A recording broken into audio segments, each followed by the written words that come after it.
La Genèse, chapitre 2.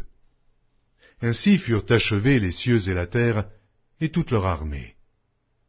Dieu acheva au 7e jour son œuvre qu'il avait faite, et il se reposa au 7e jour de toute son œuvre qu'il avait faite.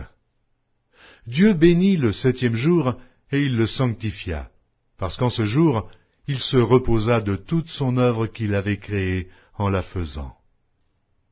Voici les origines des cieux et de la terre quand ils furent créés. Lorsque l'Éternel Dieu fit une terre et des cieux, aucun arbuste des champs n'était encore sur la terre, et aucune herbe des champs ne germait encore, car l'Éternel Dieu n'avait pas fait pleuvoir sur la terre, et il n'y avait point d'homme pour cultiver le sol. Mais une vapeur s'éleva de la terre et arrosa toute la surface du sol. L'Éternel Dieu forma l'homme de la poussière de la terre.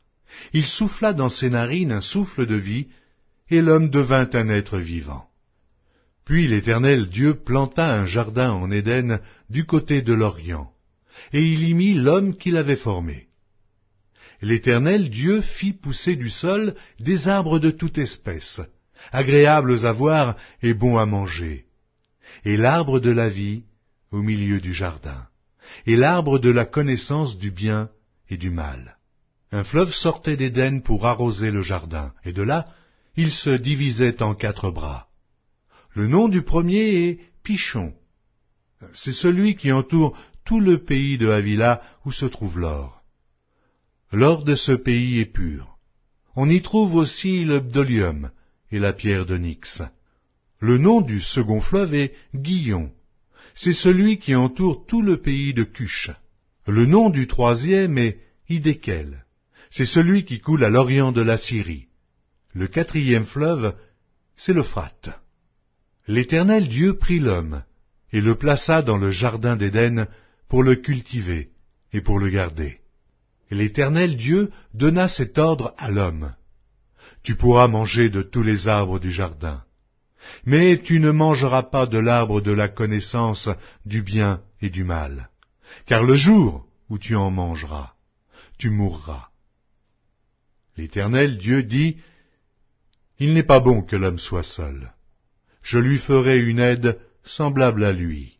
L'Éternel Dieu forma de la terre tous les animaux des champs et tous les oiseaux du ciel, et il les fit venir vers l'homme pour voir comment il les appellerait, et afin que tout être vivant portât le nom que lui donnerait l'homme.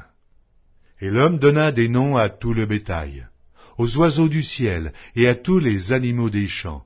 Mais, pour l'homme, il ne trouva point d'aide semblable à lui.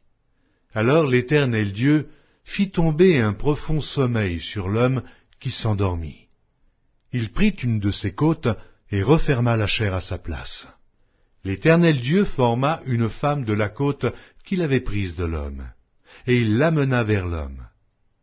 Et l'homme dit, voici cette fois celle qui est os de mes os et chair de ma chair.